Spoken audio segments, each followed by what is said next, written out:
Have you ever wondered how a country can reduce its dependency on a global superpower? Now, imagine the boot-shaped nation of Italy, a country that has embarked on a thought-provoking journey of de-risking from China. A journey that took a significant turn following the signing of the Belt and Road Initiative Memorandum of Understanding in 2019. This isn't just a tale of diplomatic maneuvers. Rather, it's a narrative of strategic decisions and their far-reaching impacts. The journey began with the Draghi government. It was a time of change, a time when Italy decided to take a stand and secure its strategic interests. The Draghi administration recognized the need to reduce ties with China, particularly in areas that were critical to the nation's well-being and security. Infrastructure projects were the first area of focus. The government understood the potential risks that came with foreign control and influence. To counter this, they started to block Chinese acquisitions in key industries. This was a bold move, a clear message that Italy was taking control of its future. Investments were another area the Draghi government tackled.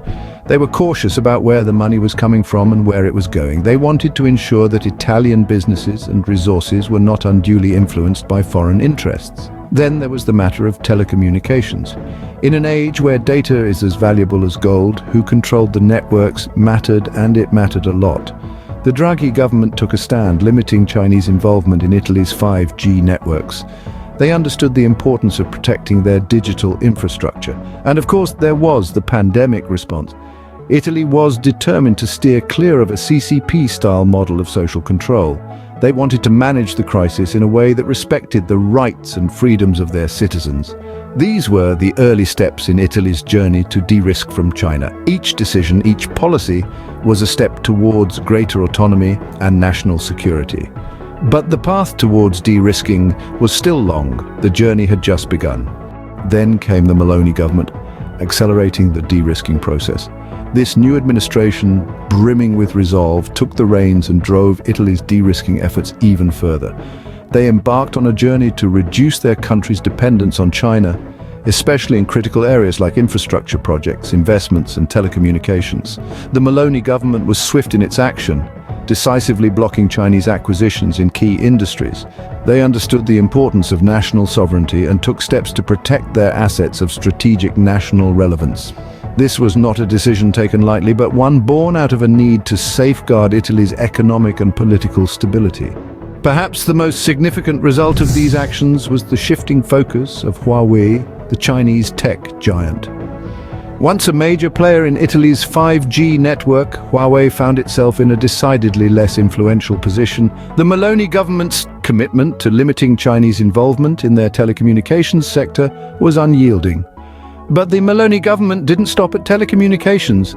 They also strategically distanced Italy from China's influence in pandemic response. They understood that moving away from a CCP-style model of social control was crucial for their nation's health and freedom. This decision was a testament to their commitment to prioritize the well-being of their citizens over political convenience, and thus the grip of dependency began to loosen. So what can we take away from Italy's de-risking process? Well, Italy has demonstrated a unique approach towards de-risking from China, distinct from decoupling. It all started in 2019 when Italy signed a Memorandum of Understanding on the Belt and Road Initiative.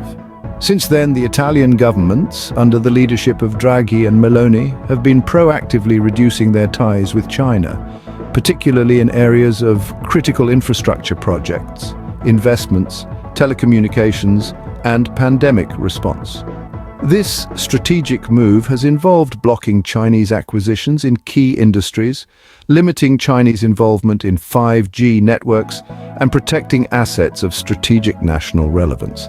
These decisions have not only safeguarded Italy's national interests, but also led to a shift in the global business landscape. One such example is Huawei, which had to recalibrate its focus in Italy due to these changes.